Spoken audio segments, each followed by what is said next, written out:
बहू आरती ने किचन में झांक कर देखा तो उसकी सास खाना बना रही थी।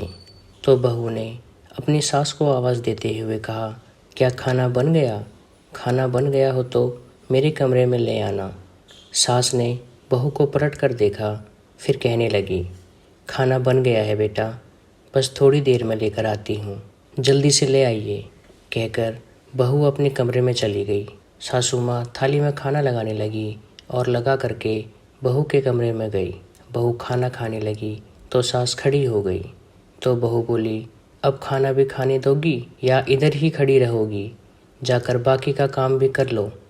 सास कमरे से बाहर निकल जाती है और किचन में फिर से आते जल्दी जल्दी काम करने लगती है। फिर थाली में खाना निकालती है और अपने बेटे के लिए ले जाती है। अजय नीता देवी का छोटा बेटा है, जो कि दिव्यांग है और अपनी टांगों से चल नहीं सकता और बस अपनी व्हील चेयर पर बैठा रहता है, या जब बैठे बैठे थक जाता है तो बिस्तर पर लेट जाता है। नीता देवी उसके लिए खाना ले गई और उसे अपने हाथों से खिलाती है। उसके बाद वो खुद भी खा लेती है। नीता जी खाना खाकर हटी ही थी कि बहू की आवाज़ आती है, कहाँ गई? अब यह बर्तन भी उठा ले जाओ। बहू कहती है, अब मेरे लिए एक कप चाय भी बना कर ले आना, मेरे सिर में दर्द हो रहा है। तो नीता कहती है कि ठीक है। फिर वह चाय बना करके बहू को दे देती है। किचन का सारा काम निपटाने लगती है, गैस को साफ़ करना, बर्तन धोना। फिर अपने बेटे अमन के पास आ जाती है, उसके सिर पर हाथ फेरती है। अमन कहता है, मम्मी आप कितना काम करती हैं, भाभी तो कुछ भी नहीं करती हैं, आप थक जाती होंगी।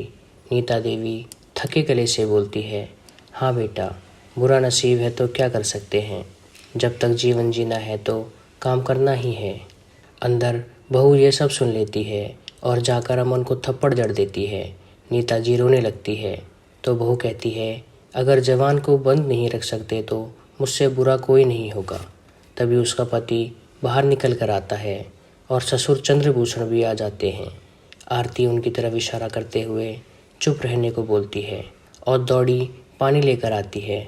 5 मिनट बाद अपने ससुर को खाने को पूछती है और दौड़ी दौड़ी जाती है, खाना टेबल पर लगा देती है। ससुर जी के आते ही बहू खड़ी हो जाती है और गीता जी बैठी रहती है। दोनों बाप बेटे खाना खा लेते हैं। फिर वो अपने पति और ससुर के लिए सारे काम करती है। चंद्रभूषण जी की खुद की फैक्ट्री थी।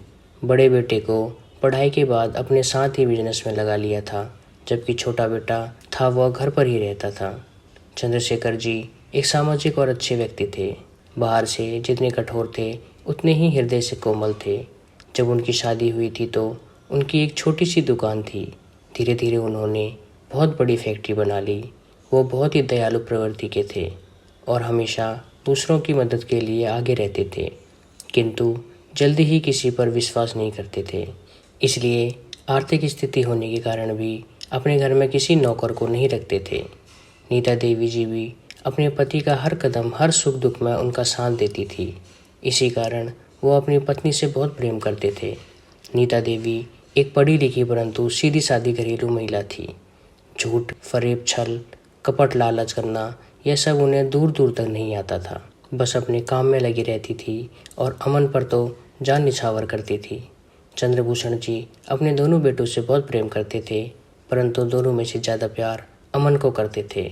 चंद्रभूषण जी सुबह घर से निकल जाते और देर रात तक लौटते, इसलिए घर में क्या हो रहा है, क्या नहीं हो रहा है, किस तरह से चल रहा है, इसकी उन्हें भनक तक नहीं थी, क्योंकि उनके हिसाब से तो सब कुछ सही चल रहा था। उन्हें पता ही नहीं चलता कि पीछे उनकी बहू आरती उनके बेटे और पत्नी पर अत्याचार करती है, अपने सारे काम कराती है, अमन को मारती है और घर में सास से सारे काम करवाती है। अगर अमन कभी यह धमकी देता कि मैं पिताजी को सब बता दूंगा, तो आरती उससे बहुत लड़ती, इसलिए वो कुछ नहीं बताता। लेकिन जैसे ही ससुर जी घर में आते, बहू एकदम से संस्कारी बहू का रूप धारण कर लेती। आज भी हर दिन की तरह ऐसा ही हो रहा था। अपने ससुर के आने पर वो एक पैर पर खड़ी हो गई थी। फिर चंद्रभूषण जी अमन के कमरे में जाते हैं और बड़ा बेटा अपने कमरे में चला जाता है। पीछे पीछे आरती भी अपने कमरे में चली जाती है। भूषण जी पहले अपनी पत्नी की तरफ देखते हैं, फिर अमन की तरफ, फिर कहते हैं कि क्या बात नीता, तुम्हारा चेहरा क्यों उतरा हुआ है? वो थकी सी दिखाई दे रही है और आजकल कोई बात भी नहीं करती। मैं रोज़ देखता हूँ तुम दोनों ऐसे ही नज़र आते हो। मुझे बताओ किस चीज़ की कमी है? तुम्हें कोई दुख हो तो बताओ। तुम दोनों की खुशी मेरे लिए बहुत मायने रखती है, लेकिन तुम दोनों खुश नहीं दिखाई देते। नीता और अमन एक दूसरे को देखने लगते हैं। नीता की आंखों की भाषा अमन को मना कर देती है और कहती है, ऐसा कुछ नहीं है, हमें कोई कष्ट नहीं है। आप पूरे दिन फैक्ट्री में थक जाते हैं तो इसलिए आपको ऐसा लगता है। फिर दोनों सिर में तेल लगाते हैं और दोनों लोग सो जाते हैं। फिर वो अपनी अलमारी खोलती है और उसमें से एक डायरी निकालकर उसमें लिखना शुरू कर देती है। उसके बाद उस डायरी को उधर ही छुपा कर रख देती है। किसी को पता नहीं होता कि वो डायरी लिखती है। अगले दिन सुबह नीता उठकर पूजा पाठ के काम में लग जाती है। जब तक चंद्रभूषण जी उठते हैं तब तक बहू भी सोती रहती है। उनके उठने के बाद बहुत जल्दी से काम में लगने का नाटक शुरू कर देती है और उन सब के जाते ही वो उन दोनों को टॉर्चर करना शुरू कर देती है। बहू ने अपनी सास और देवर का जीना हराम कर रखा था।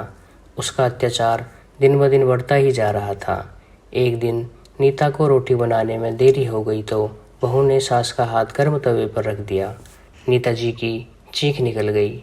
अमन माँ की आवाज़ सुनकर बाहर निकल आया और कहने लगा कि भाभी, आज मैं पापा को ज़रूर बताऊंगा कि आपने मम्मी का हाथ जला दिया है। तो बहू देवर को थप्पड़ मार देती है। नीता अपने बेटे के पास दौड़ी जाती है और उसे सीने से लगा लेती है। माँ बेटे दोनों बहुत रोते हैं। आरती उन्हें धमकी देती है कि कोई किसी को कुछ नहीं बताएगा और वो अपने कमरे में चली जाती है। अमन कहता है, मम्मी आप मेरे कारण इतने कष्ट मत सहो, आप मुझे मर जाने दो। आज पापा को सब बता दीजिए। वैसे भी भाभी हमें जीते जी ही मार रही है। नीता अपने बेटे को गले लगाकर रोती है और कहती है, बच्चे तू क्यों अपनी जान देगा, भगवान तुझे लंबी उम्र दे। तभी भूषण जी के आने की आवाज़ सुनाई देती है। ससुर के अंदर आने से पहले ही आरती पानी लेकर खड़ी हो जाती है। खाना वाना सब लगा देती है। खाना खाने के बाद चंद्रभूषण जी अमन के कमरे में आ जाते हैं।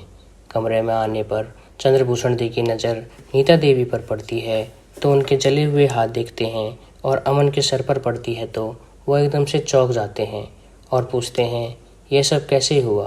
तो नीता देवी बहाना बना देती है कि गलती से जल गया और अमन मेरी आवाज़ सुनकर गिर पड़ा था। चंद्रभूषण जी सोचने लगते हैं। नीता जी फिर से तेल लगाकर बेटे को सुला देती है और अपनी डायरी निकालकर उसमें कुछ लिखने बैठ जाती है। डायरी में लिखकर फिर उसे रख देती है। वह सो जाती है, किंतु आज चंद्रभूषण जी सोए नहीं थे। उन्हें शक हो गया था। अपना शक दूर करने के कारण वह जागते रहते हैं और पत्नी के सोने का इंतजार करते रहे।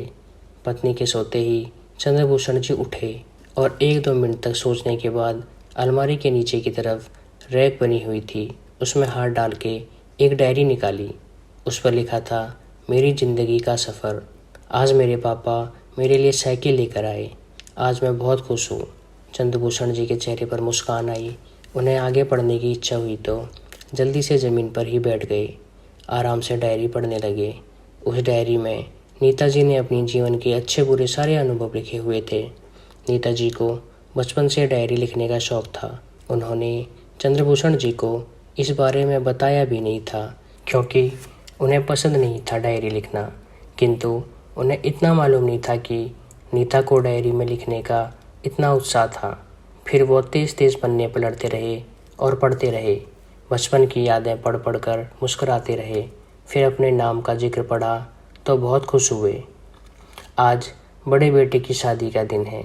इसके बाद पढ़ते पढ़ते भूषण जी की आंखों से आंसू बहने लगे। उसमें नीता जी ने आरती के हर एक अत्याचार का वर्णन किया, जिसको पढ़कर भूषण जी के रोंगटे खड़े हो गए।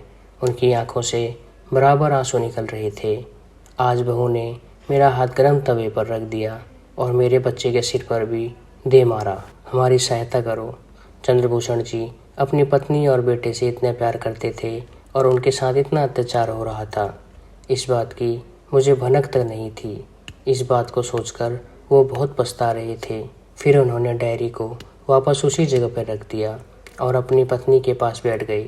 उसको प्यार भरी नज़रों से देखते रहे, उसके सर पर हाथ फेरते रहे। फिर अमन के कमरे में गए और उसके सर पर हाथ फेरते रहे और बहुत प्यार करते रहे।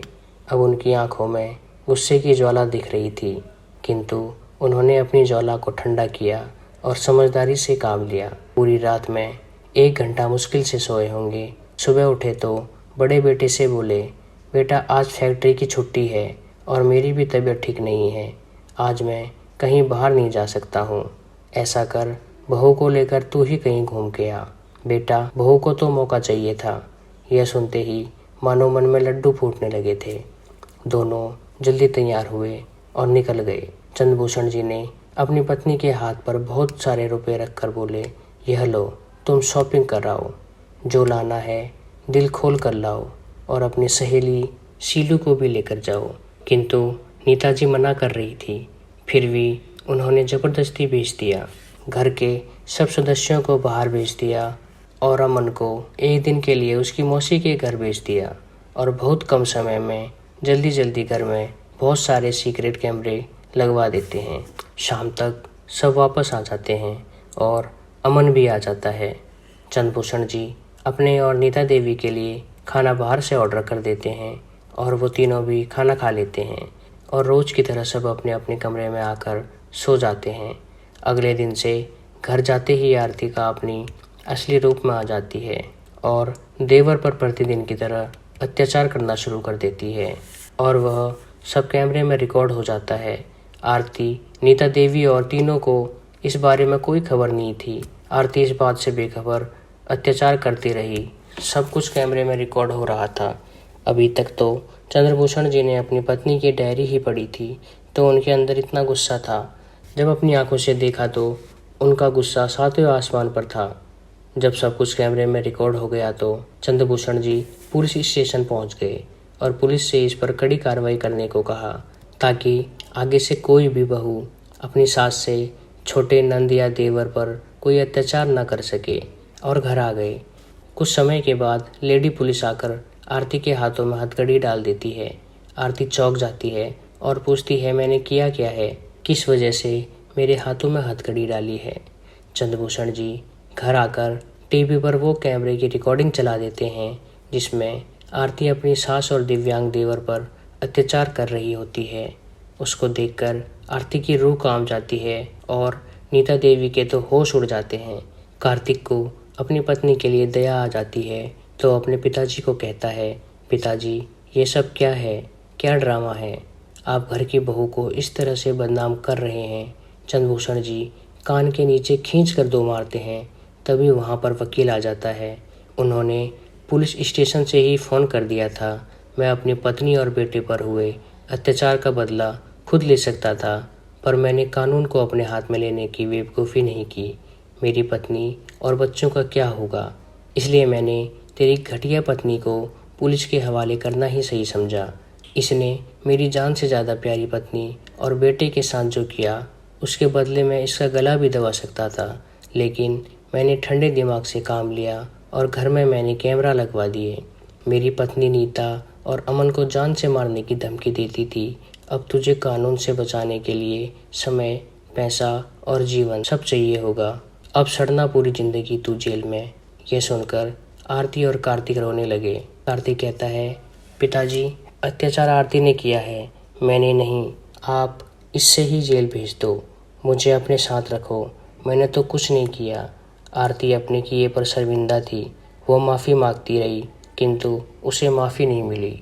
पुलिस अरेस्ट करके ले गई और चंद्रभूषण जी ने वकील के साथ अपनी वसीयत तैयार की, जिसमें लिखा था कि जब तक जीवित हैं मेरी पत्नी हमारी जिम्मेदारी है, किंतु अगर हम दोनों को कुछ भी हो जाता है तो हमारी फैक्ट्री का इकलौता वारिस मेरा छोटा बेटा होगा।